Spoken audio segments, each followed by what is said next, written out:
இந்த தேர்தலில் மக்கள் ஒரு தெளிவான ஆணையை தமிழ் தேசியத்துக்காக தான் கொடுத்துருக்காங்க.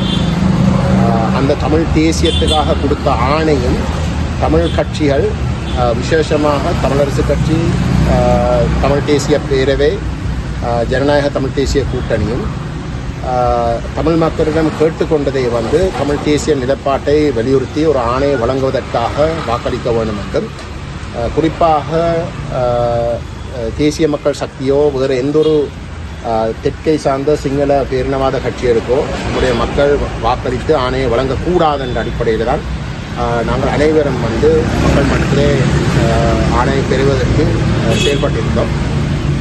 ஆகவே அதுதான் மிக முக்கியமான ஆணை. அந்த ஆணையை மீறுகின்ற வகையிலே எதிரும் நடந்து கொள்ளக்கூடாது. அதாவது வடகிழக்கிலே தமிழ் மக்கள் தமிழ் தேசிய நிலைப்பாட்டுக்கு ஒரு மகத்தான ஒரு ஆணையை வழங்கியிருக்கின்ற ஒரு சூழலில் அந்த ஆணையை குழப்புற வகையில் எவருமே நடந்து கொள்ளக்கூடாது என்பதுதான் எங்களுடைய நிலைப்பாடு. அதுக்கு அதை நடைமுறைப்படுத்துவதற்கு மிகவும் உகந்த அணுகுமுறை, நாங்கள் கொள்கை ரீதியாக இந்த தமிழ் தேசியத்தை பேசி வாக்கை பெற்ற தரப்புகள் கொள்கை ரீதியாக ஒரு பொது நிலைப்பாட்டுக்கு நாங்கள் ஒரு கூட்டாக எதிர்காலத்தில் செயல்படுவோம். அதுதான் இந்த ஆணைக்கு நாங்கள் செய்யக்கூடிய மிகச்சிறந்த செயல். அது தவறுகின்ற பொழுது, அதாவது கொள்கை ரீதியாக நாங்கள் பேசி ஒரு இணக்கப்பாட்டுக்கு வர முடியாததாக இருந்தால், அல்லது எவரும் அந்த கொள்கை ரீதியாக இணக்கப்பாட்டுக்கு வர தயாரில்லை, வெறுமனே இந்த சபைகளில் பெரும்பான்மையை காட்டி சபையை கைப்பற்றுவது மட்டும்தான் நோக்கமாக இருந்தால் அதுக்கு நாங்கள் உடந்தையாக இருக்க போவதில்லை. நாங்கள் அவ்வகையான ஒரு இணக்கப்பாட்டுக்கு வர தயாரில்லை. கொள்கையை விட்டு ஒரு இணக்கப்பாட்டு வெறுமனே ஆட்சி அமைக்கிறதுக்கும் பதவியை பெறுவதற்கும் எங்களுக்கு வருவதற்கு எந்த விதமான தேவையும் இல்லை.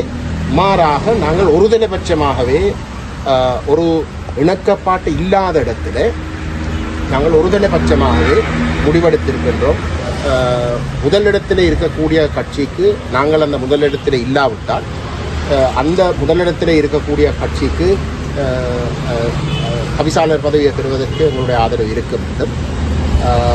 இரண்டாம் இடத்தில் இருக்கக்கூடிய தமிழ் தேசியம் சார்ந்த கட்சிக்கு உபதவிசாளர் பதவியை பெறுவதற்கும் எங்களுடைய ஆதரவு இருக்கும் என்பது அது எங்களுடைய ஒருதலைபட்சமான நிலைப்பாடு. கொள்கை ரீதியான இணக்கப்பாடு வருகின்ற பட்சத்திலே நாங்கள் எங்களுடைய அந்த நிலைப்பாடு தொடர்பாக விட்டு கொடுப்புகளை கூட நாங்கள் செய்ய தயார். இப்போ உதாரணத்துக்கு சில இடங்களிலே எங்களுக்கு உபதவிசாளர் பதவியில் விட்டு கொடுப்பு செய்ய தங்களுக்கு வேறு ஒரு தரப்புக்கு டிடிஎன்ஏக்கோ இல்லாட்டி ஐடிஏக்கோ உபதவிசாளர் பதவியும் அவசியம் என்று இருக்கிற இடத்துல ஒன்று பண்ணால் நாங்கள் அதை பரிசீலிக்க தயார். ஒரு கொள்கை ரீதியான இணக்கப்பாட்டு இருந்தால் மட்டும்தான். அப்படி இல்லாத இடத்துல நாங்கள் இந்த ஒருதலைபட்சமான நிலைப்பாட்டை தாண்டி நாங்கள் வேறு எதை பற்றியும் நாங்கள் கதைக்க தயாரில்லை. ஏன்னா கதைக்க வேண்டிய தேவையும் இல்லை. எங்களுடைய நிலைப்பாட்டு ஜனநாயகத்தை முழுமையாக கடைபிடிக்கின்ற ஒரு நிலைப்பாடு. ஜனநாயக தமிழ் தேசிய கூட்டணிக்கு நாங்கள் சொன்னது, நாங்கள் எப்போ உங்களோட ஒரு கொள்கை ரீதியான நிலைப்பாட்டுக்கு வருகிறோமோ அந்த இடத்துல உங்களுடைய ஆசனங்களையும் எங்களுடைய ஆசனங்களுடைய எண்ணிக்கையை நாங்கள் கூட்டி பார்க்கறதுக்கு தயார். அதை கூட்டி பார்க்காமல் நாங்கள் எந்த ஒரு இடத்துலையும் நாங்கள் ஒரு கொள்கை ரீதியான ஒரு நிற்கப்பாட்டு இல்லாமல் நாங்கள் கூட்டி பார்க்கறதுக்கு தயார் இல்லை. ஏனென்றால் உதாரணத்துக்கு ஒரு சில சபைகள் ஜனநாயக தமிழ் தேசிய கூட்டணியும் நாங்களும் இணைந்ததாக இருந்தால் தமிழரசு கட்சிக்கு கிடைச்ச அந்த சபையில் கிடைச்ச எண்ணிக்கைக்கும் கூட கூடுதலாக இருக்கு.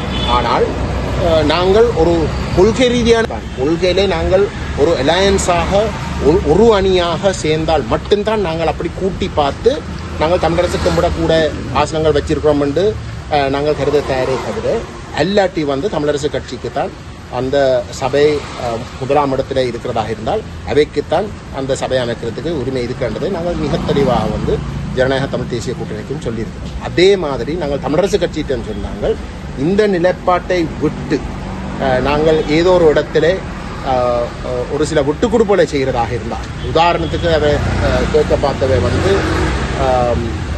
சாவைச்சேரி நகரசபைக்கு எங்களுக்கும் அவர்களுக்கும் ஆசனங்களில் சமம், ஆனால் வாக்குகளில் வந்து எங்களுக்கு கூட அந்த இடத்துல வந்து பங்கிடலாமோ என்று கேட்ட இடத்துல நாங்கள் சொன்னாங்க கொள்கை ரீதியான ஒரு இணக்கப்பாடு இல்லாமல் நாங்கள் அவ்வகையான ஒரு இணக்கப்பாட்டுக்கு வர தயாரிக்கிறோம்.